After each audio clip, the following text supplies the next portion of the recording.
Hey everybody, welcome back to my channel. It's Bree.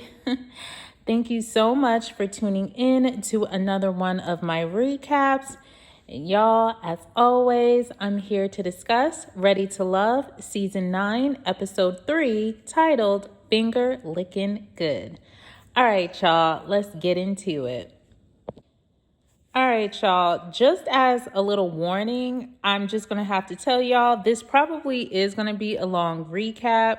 I have a lot to say. I took a lot of notes, and this episode was very interesting. And yeah, I got a handful to say, especially towards the end of my recap, towards the end of the episode. Yeah, we're going to talk about it. So I'm just giving you guys a little warning. Sorry, y'all.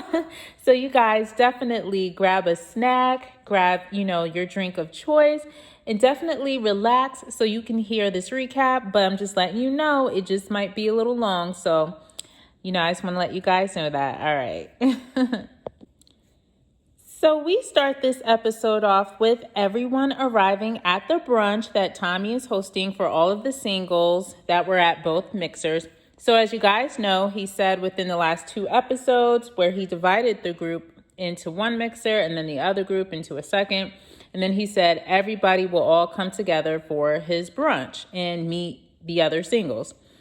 So the first batch of singles to arrive are the ones that had the second mixer. So they all arrive there first, and they all sit down.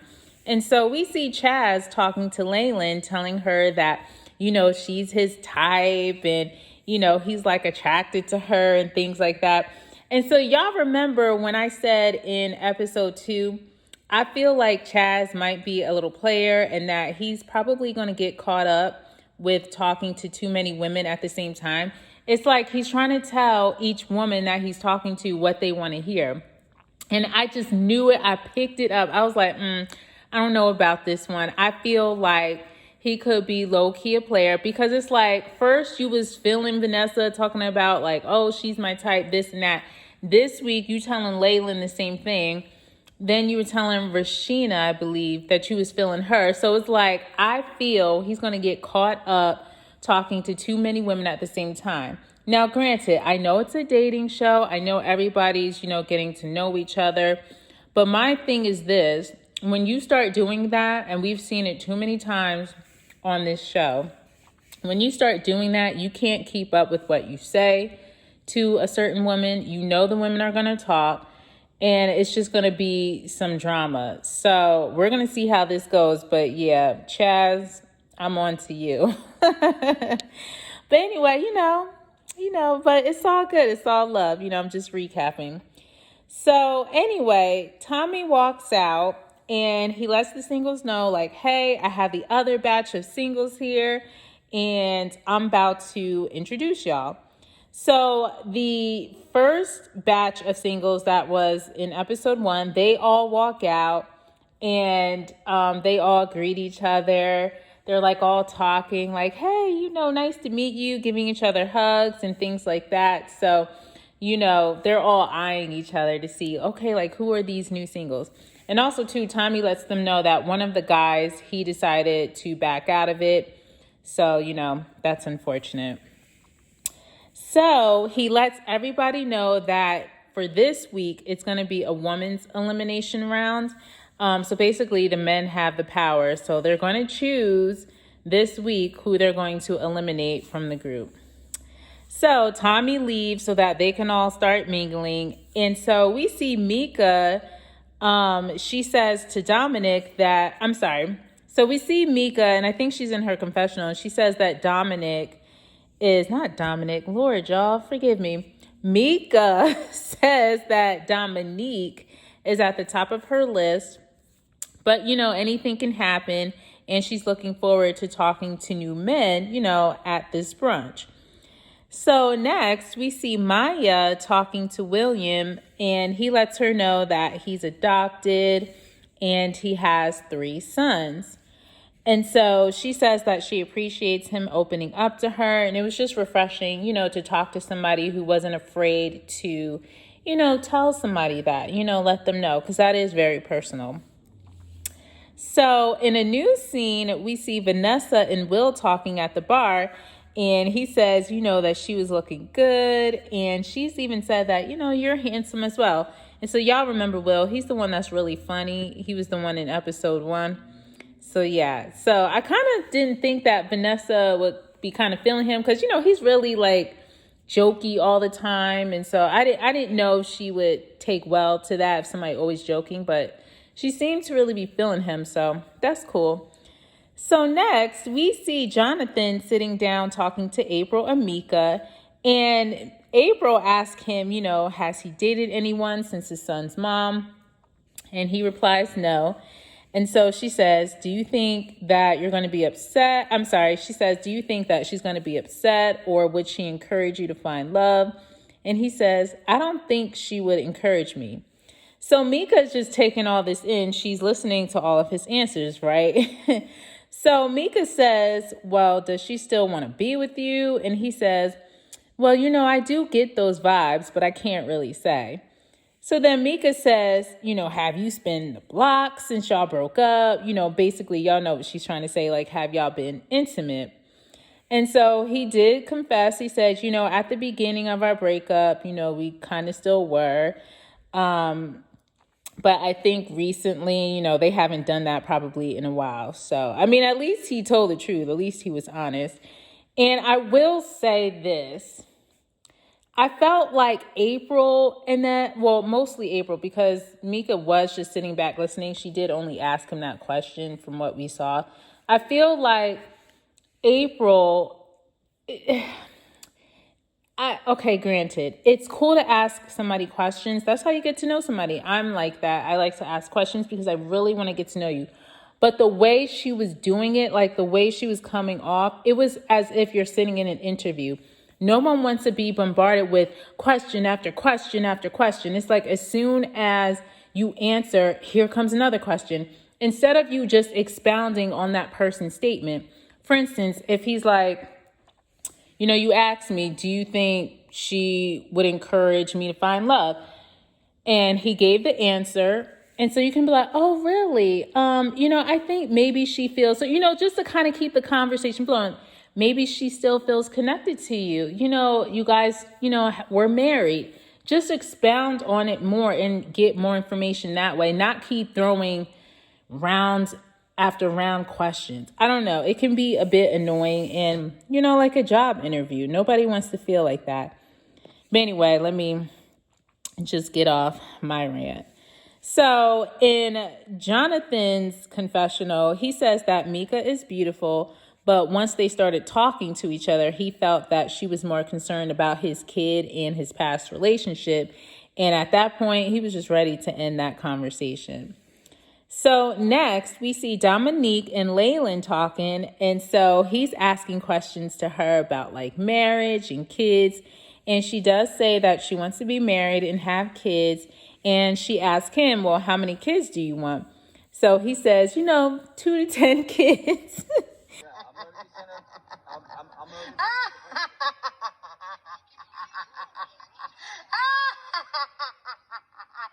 So y'all know how he is, y'all. Him and these kids, he just determined he gonna have all these babies. And so, of course, she's like, yeah, sir, 2 to 10 kids. Because he was like, a minimum 2, max 10. So I'm like, child, more power to you. It's nothing wrong with big families. I like big families.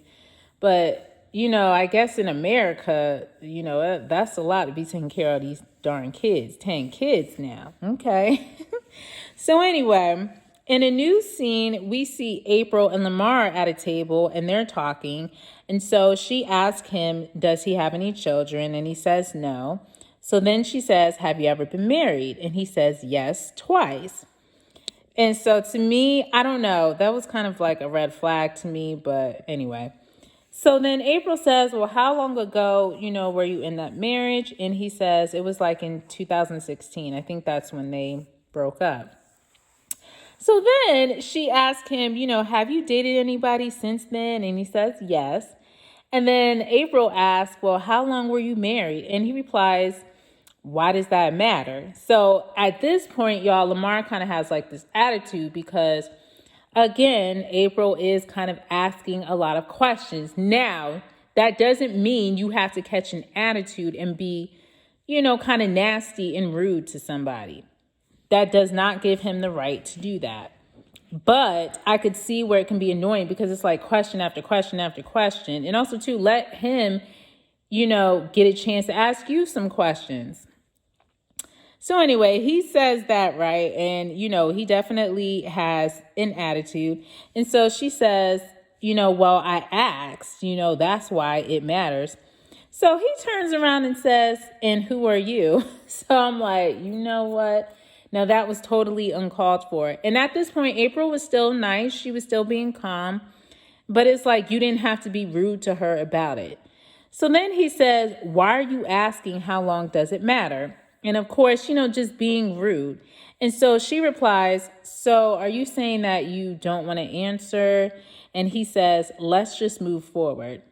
So she says, you should be transparent. And he says, it's my life. And then he says, now I don't want to talk to you anymore. So she's like, okay. And she gets up from the table because ain't nobody dealing with that. She is asking a lot of questions. I get it, but you didn't have to be rude. You can be like, hey, I want to get to know you. Let me ask you some questions. But yeah, I will answer, your question or whatever. My thing is, why are you kind of being secretive about why your marriage ended? And that already lets me know something anyway, but I'm not even going to say it. So she gets up from the table, y'all. She's like, I'm not dealing with him being rude. And so when she does that, he says, you're dismissed. And she replies, I'm never dismissed.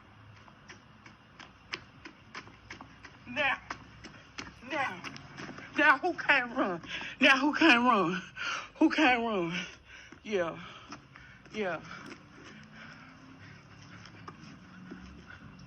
So, he just got an attitude, just rude and nasty. And you already know that connection ain't going nowhere. So next, we jump on over to a new scene and we see Alonzo and Alexis meet up at a bowling alley. And they meet up with Jonathan and Koshia for a double date. So they all start having fun. They're bowling with each other, laughing, talking, everything's just, going well. They're having a good time. So Alexis says whoever loses, they have to do a chicken dance. So basically the girls team up and then the guys team up. So after they all finish bowling, the guys lose and they do a chicken dance in the middle of the bowling alley. So I guess they were just being silly, y'all. So next we see Alexis and Alonzo. They go over to like another part of the bowling alley and it's like a pool table. And so they start playing pool together and they're talking.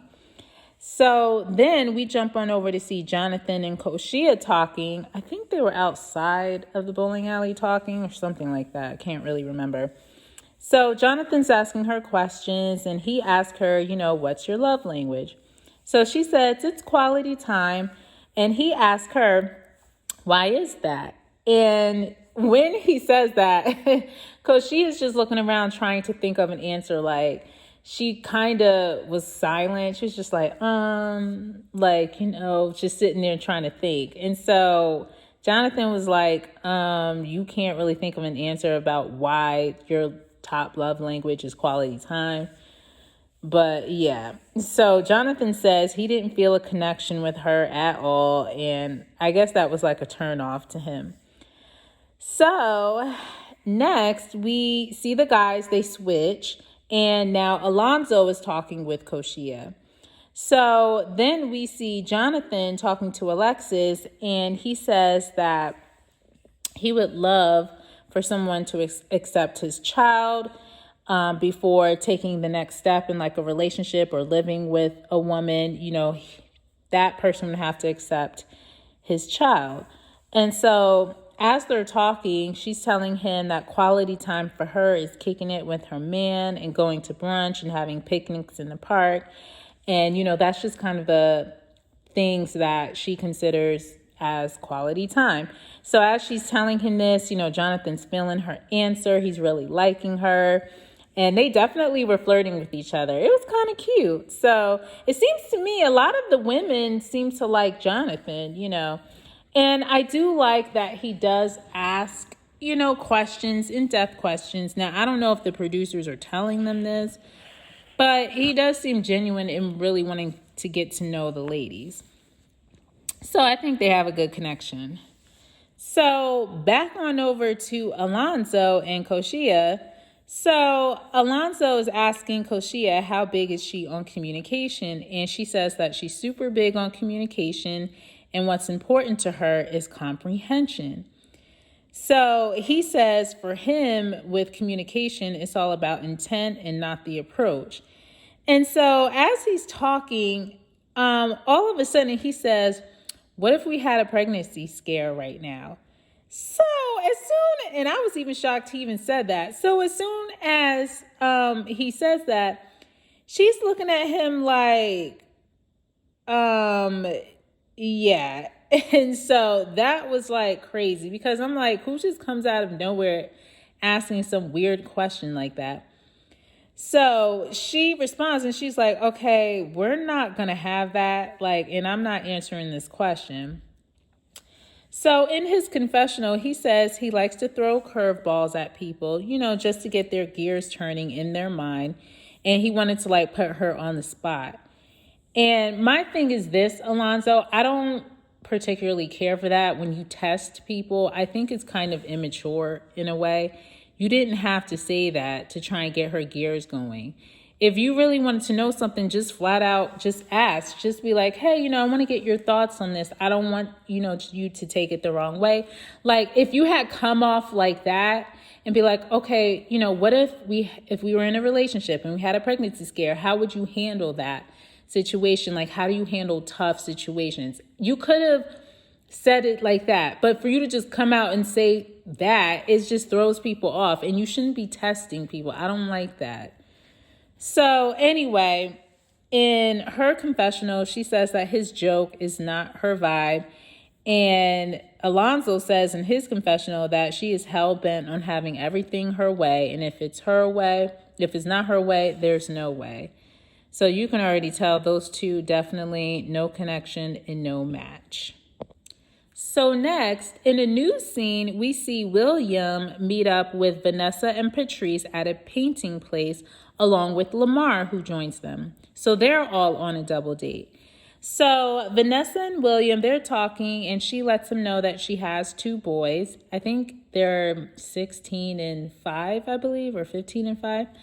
So everybody's there. They all start painting and having a good time. So we see Patrice and Lamar talking, and she says that she likes spending time doing this kind of stuff, doing painting, fun things like that. And Lamar says, oh, well, us being together, right? And she's like, yeah. So then Lamar says, this isn't my quality time. And she says it's not.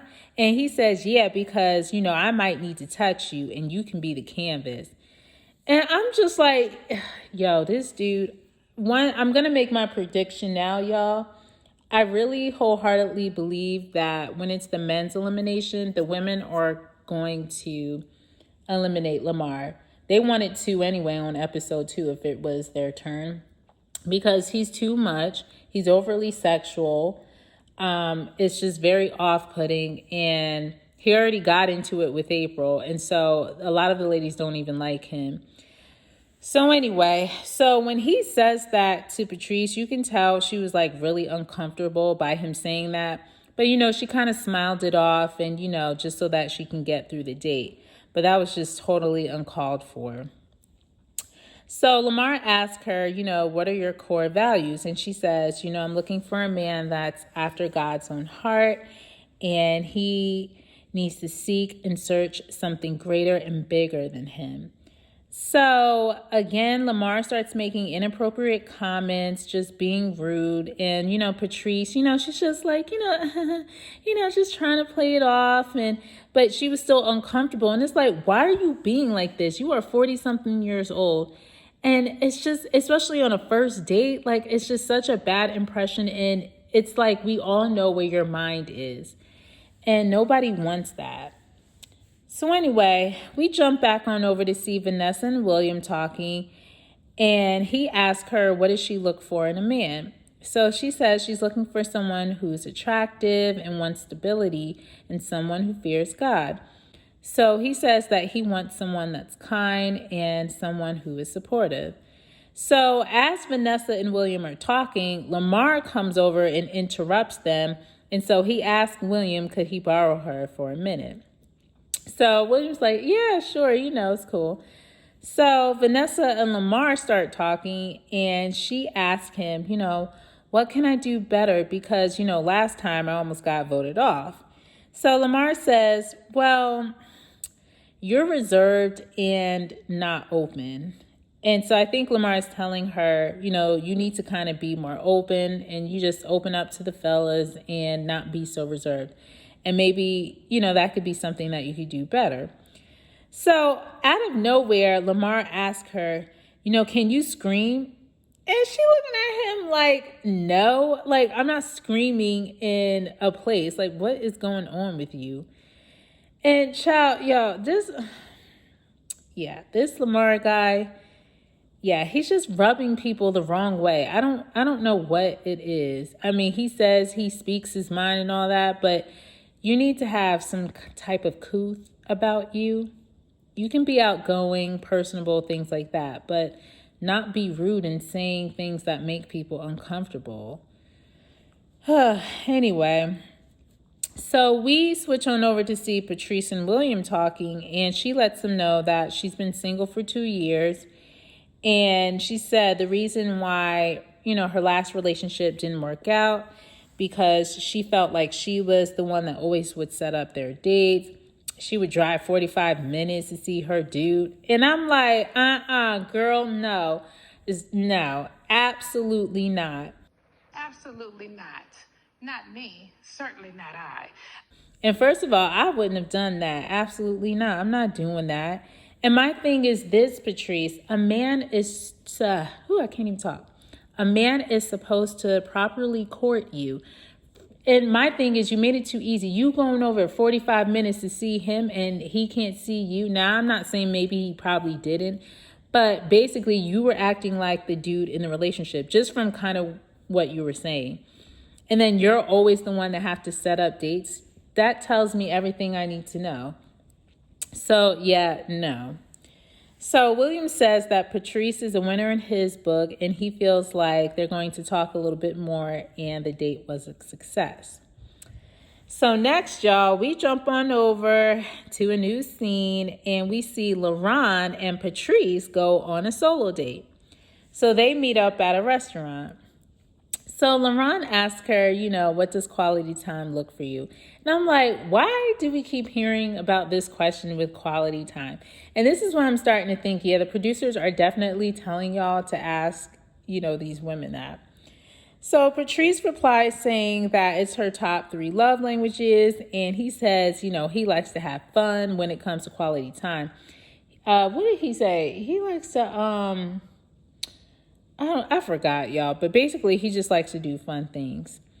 So as they're talking, their meal is brought out, and LaRon is just eating, y'all. He's just all into his food. He's not even really engaging with Patrice. He's not talking to her. He's just too busy eating and talking about how good his food is. So Patrice is looking at him like, okay, hello, I am here. Like, are we going to converse or what's going on? So she asked him, can he make time for her? And he says, I can. Yeah, I am. But, I be out here turned up every week. But I'm trying to leave that life, and I'm waiting for a reason to leave it. And so I'm just like, because what is he, 31? And I'm just like, okay, at what point are we going to stop partying every week? Like, you are not 21 years old. And then you sitting up here talking about you're looking for love and I guess a potential wife. But you being out partying every week, that's not going to happen. I mean, y'all help me with this recap with these people. And anyway, so Patrice is like, well, are you trying to get this out of your system? You keep saying that, but are you even trying to leave that life? So basically it was kind of awkward between them and their date ends. So we already know, y'all, there's really no connection there. And I think Patrice may be a good 10 years older than him. But anyway, so next we see April meet up with Jonathan for a date. And as usual, y'all know how I am, because I said it in my Ready to Love Make a Move recap. They always put in people at restaurants. Now, I know we saw a scene where there were people that went bowling and then they did painting. I understand that, Ready to Love, but I'm tired of most of these dates are always at a restaurant or a bar somewhere. I want to see something else. There's so many different date ideas. Shoot, call me. If y'all want me to give y'all some ideas, I'm going to give it to you. But anyway. Y'all. So, of course, April and Jonathan, they meet up at a restaurant. And so Jonathan asks her, how was your last relationship? And she says, well, I was married, but it wasn't the marriage that I wanted for myself. And that was shocking because I didn't think April was married. She didn't say that in the first episode. So that was really interesting to know that she was married before. I don't think she has kids, though. So when she tells him that, he asks her, well, I guess what happened? Why didn't it last? And so April says, well, he couldn't exercise self-control, and that created some, insecurities in me. So I wonder what she means by that.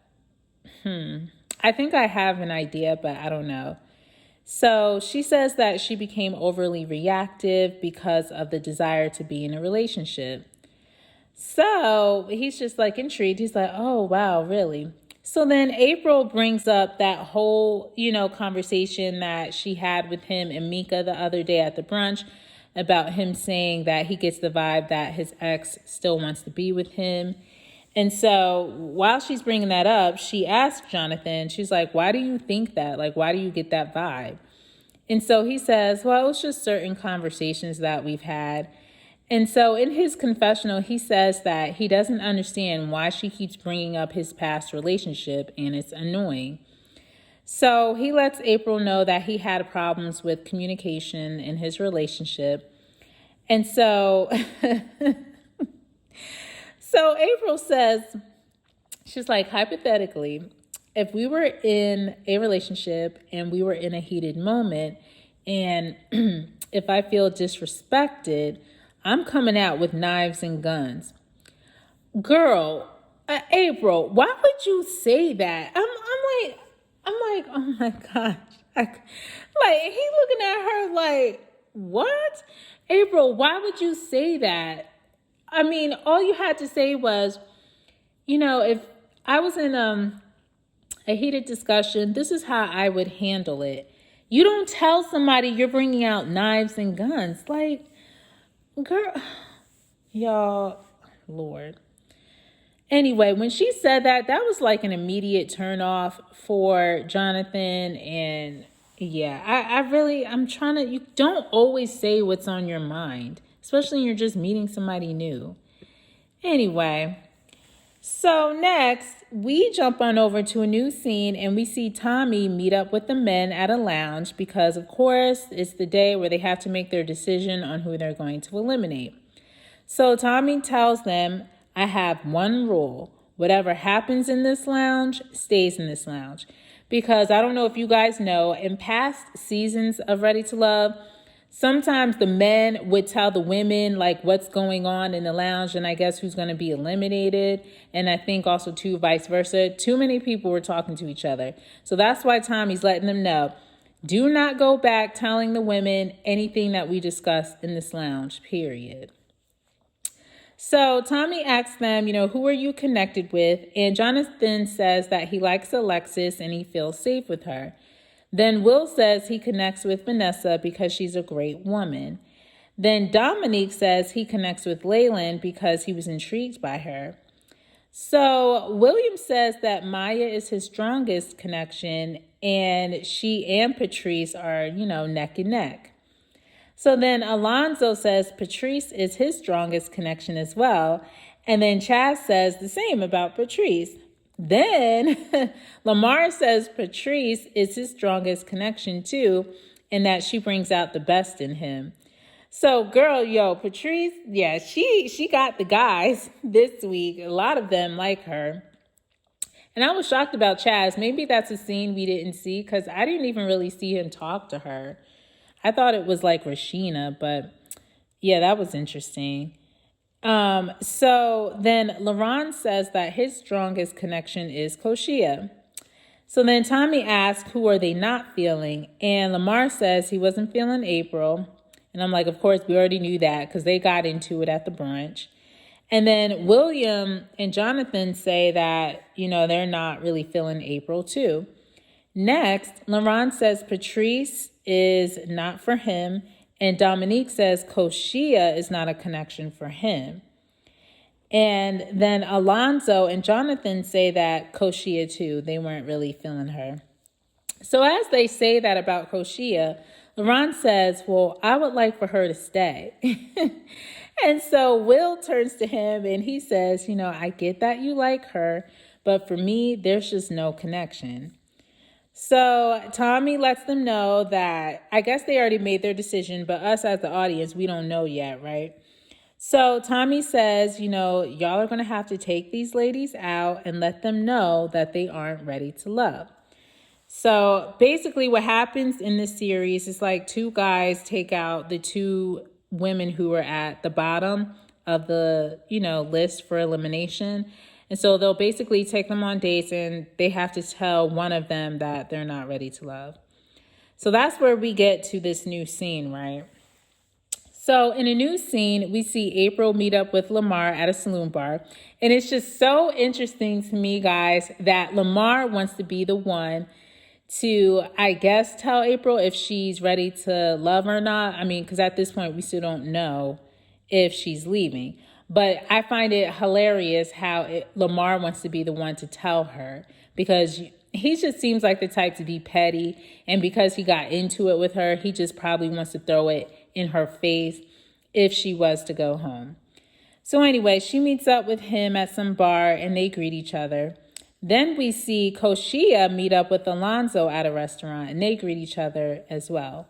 So both groups are talking with each other and we learn that Alonzo asked Koshia this was like a private conversation I think they had on the phone or something like that. So we find out that Alonzo asked her, does she like being choked and spanked? And she basically told him, like, that's none of your business. So while they're sitting down talking to each other, she says that this was in her confessional. She says that Alonzo told her that he got offended, that she got upset by that question he asked her. So while they're sitting down talking, she brings that up to him about that conversation they had. And, he apologized to her. And he says that he wasn't going to a sexual place when he asked her. And I'm like, Alonzo, like, come on now. You need to keep it real. Why else would you ask somebody something that graphic if it wasn't sexual? Hello, it's a sexual question. That doesn't even make sense. So they're talking, after he apologizes to her and he says, I wasn't trying to come from a sexual place. She says, I will not sit here and debate with you. So from this moment, we can change the subject or tonight's date will be over. Y'all, I'm telling you, I can't even, y'all just have to go back and look at the episode. I was so shocked at how nasty she was. She was being so rude and so nasty. I don't ever bring anybody around me like that. So nasty. And that's what happened. So rude. So nasty and so rude. I mean, the way that she was talking to him as if he was her child, it was just totally uncalled for. The man did apologize to you. And yes, it was sexual. I don't care what Alonzo says. But he was still nice about it. All you had to be like, I accept your apology. It did make me feel uncomfortable. I just ask in the future, please do not, ask me questions like that again. And just squash it. But for you to be talking to him nasty like that, absolutely not. And she didn't have to come off like that. And you know what? I'm not really feeling her at this moment, because even in episode 1, when she kind of was, having a little attitude in that episode, I wasn't feeling it. And for real, now that I saw this scene, no, absolutely not. So after she basically goes off on him, he says, I understand where you're coming from and I respect it. I told you it was a legitimate mistake. And so then the scene switches over to Lamar and April, and he lets her know that he and the guys met up with Tommy the other day, and everyone had good things to say, but they all agreed that she came off a little too strong. And he gonna say, are you looking for love or are you looking for a puppy? And I'm just like, was that even necessary to say? All you had to do was just stop at saying, that we agreed that you came off a little too strong. Not like, you didn't have to be smart about it. Then the scene jumps back on over to Alonzo and Koshia, and he says, well, the guys have been talking, and one of the key areas here that, I think everybody has an issue with is prejudgment, and it rubs the guys the wrong way, and your guard doesn't have to be up so high. So he tells her that. Then the scene jumps back over to Lamar and April, and he says that when they all sat down with Tommy, and then the scene again, guys, I'm just, relaying to you what was happening in the episode. So if I'm all over the place, it's because the scene was all over the place. It keeps going back and forth between these two couples. So anyway, we get back to Alonzo and Koshia, and he says that, well, we, have decided that you're still ready to love. So she's kind of relieved, but you can tell she has an attitude with Alonzo because of the prior conversation they just had. But I don't even remember if she said thank you. I think she was just like, oh, okay. So back on over to Lamar and April. He says that the guys and he have decided that she's not ready to love. So she's just like, okay. And she says, maybe they aren't ready for me. And so, it was cool or whatever. She showed grace, I would say. I'm trying to think, did they hug each other? But I guess they left on good terms. It wasn't bad. So we see in April's confessional, she says, first of all, who are you to tell me I'm not ready to love? Maybe I'm not ready to love no bum dude like you. Shots fired! And I was like, oh my gosh. Well, I will say this. Thank God, April, you didn't say that to Lamar, because that would have just really been bad. So, you shouldn't have said that, but at least you said it in your confessional, not to his face. So anyway, they leave. And y'all, just when we think the episode ends, right? The scene jumps back on over to Alonzo and Koshia still talking. And so Alonzo says to her, he says, I know that things got a little tense, but you gave a piece of it and the whole totality of the conversation. We was rattling off questions. So if you want to give me the respect of asking me if I meant it was sexual or not, you should have done that. And that's perfectly fine. And I said what I had to say. I don't need no lecture from you, but I have to duck myself in this house. Now, guys, when he said that, he said it very polite. He was nice. He didn't have an attitude about it. He wasn't, loud or anything. He said it very calm to her. And I think he's telling her this, we could have had a conversation about that question I asked you, and I could have let you know if it was sexual or not. And definitely, if you were offended, I would have apologized. However, the way you came at me was totally wrong. You talking to me any kind of way. I'm just kind of saying that's the reason probably why he was saying that to her. So as soon as he is telling her that, she immediately gets up from the table and walks away. Being a child, having a temper tantrum, and not being able to have an adult conversation when you have a disagreement with someone. So y'all, she storms out of the restaurant and you can hear her because she still has her mic on and she's telling the producers like, get this off of me. And I think she said something like she about to go off on him. Wow, son. Wow. That's crazy, yo. Play with your mama, not me. And that's on who? That's on Mary Had a Little Lamb. I'm tired. And stuff like that. And so you could tell Alonzo was so frustrated, but he kept his cool and he was just like, you know what? Like, don't nobody have time for that. So when she did that, y'all, I was hot. And I'm like, you really can't sit here and have a conversation. It's okay for you to go off on somebody. But when somebody feels, you know, slighted by you or feels offended, especially the way you talk to him and they address it with you, you can't take it. Yeah, y'all, that's where the episode ends.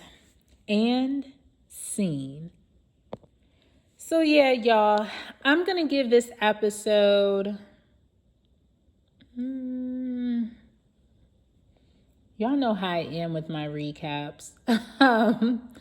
With these episodes, I'm going to give it a 7.5. I'll give it a 7.5. I was thinking an 8, but I'm like, I don't think it was an 8. I'm going to give it a 7.5. I thought it was pretty good, you know. I feel like this season, I think I said this in episode 1. I feel like this season is going to be good. No, I probably said it in episode 2. I feel like this season is going to be good. I'm liking it so far. It's not boring. I like the singles, except for, you know. And I feel like it's going to be a really good season. So, you know, yes, I feel like it's going to be better than last season. So yeah, y'all, that is, you know, my recap. Thank you so much for joining me, for listening to me rant. Thank you for hanging in for this long recap. But I had a lot to say. There was a lot going on in this episode, so I had a lot of notes. And I, you know, wanted to tell you guys what happened for those who don't watch the show. So yeah, y'all, thank you guys so much. Please like, subscribe, and hit that notification bell so that you can be informed whenever I upload a new video. Also, too, comment below. Tell me your thoughts on this week's episode. What did y'all think about Koshia going off on Alonzo like that and then just leaving the table? What do you think about Lamar just being very inappropriate with the women? And do you think that April should have gone home this week? Personally, for me, I feel like Koshia should have went home because in the men's lounge, LaRon was the only guy who wanted to keep her. And so, and I get, you know, why the guys weren't feeling April, but I would have kept her because I think she could take constructive criticism better than Koshia. And I think if the guys maybe would have given her another chance to maybe get herself together, I think she would have been able to turn it around more so than Koshia. So I kind of feel like but that's my opinion, that April should have stayed and Koshia should have been let go. But anyway, that's just me. But anyway, y'all, thank you so much. And I can't wait to see you in my next recap. And before you go, of course, I'd love to say a prayer over you. And so here it goes. So may the Lord bless you and keep you. May the Lord make his face shine on you and be gracious to you. May the Lord turn his face towards you and give you his peace and protection. This is my prayer over your life. In Jesus' name, amen. Take care, everyone, and I'll see you in my next recap. And yeah, bye.